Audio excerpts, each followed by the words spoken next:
support Lester. Now we done mess around and ran up on him. Look at him over there. That's the man of the hour right there, y'all. That's the man of the hour right there. What's up with it? Cooling, man, cooling. Here. Yeah, man, you know it.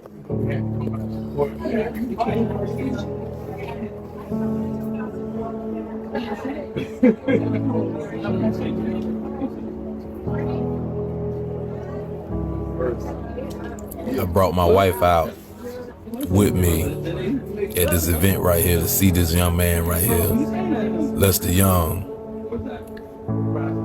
That gentleman, that man right there,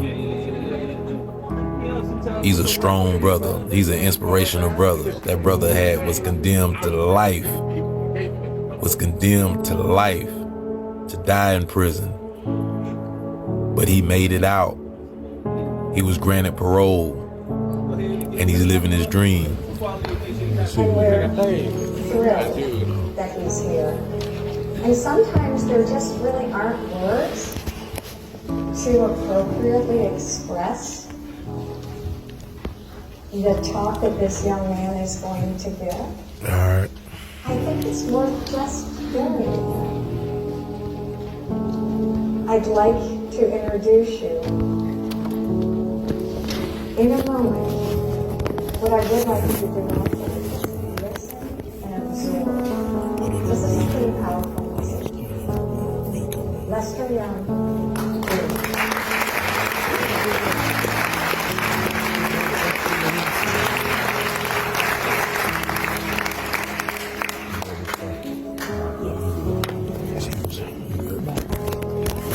How many of you in this room have a loved one that's never been incarcerated before?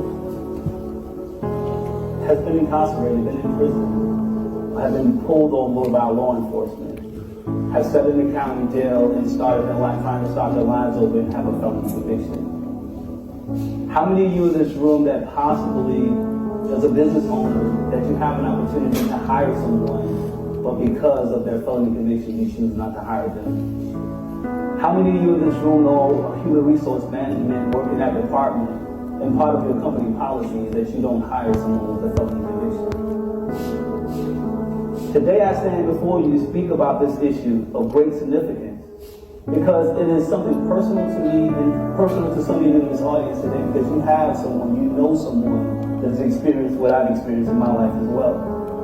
This issue not only just is a personal issue, it strikes at the very heart of our nation's principles and values.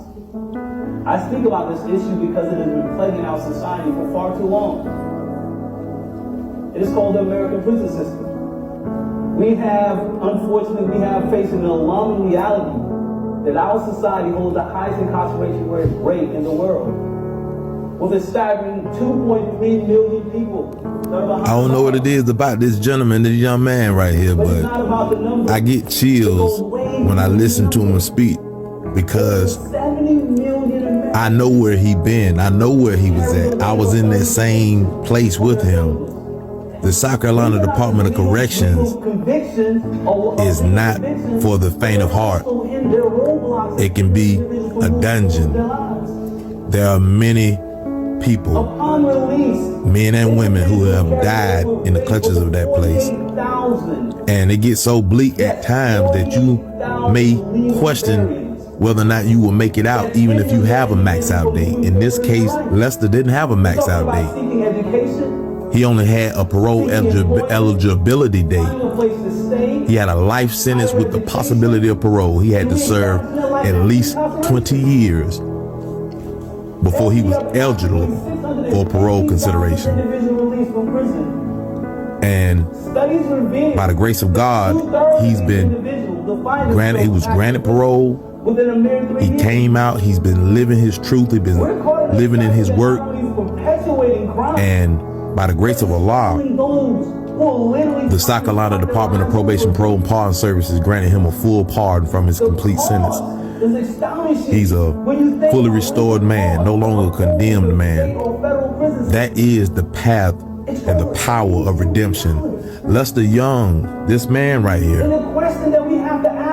is an ordinary gentleman, but he's extraordinary and what he's been through and how he survived it and how humble this brother is. This brother is so humble that it gives me chills because he's on his way. He's on his way possibly to become a multimillionaire just by living his truth, by him telling you all his story, by him sharing. He's giving back. He go into the prisons, into the youth detention centers, and he talks to the youth. He talks to the kids, the delinquents, the throwaways, the rejects, one of whom I was at one point. He goes back into the prisons, to the county jails. He gives inspiration. His story is inspiring. He is inspiring. One of my mentors, So I encourage you, if you hear this message today, going back again to your why, to follow this gentleman. Just follow him and support him. Rick, I said I would Support him. Let's help this man here help other people, because that's what his path is about. He could have coming out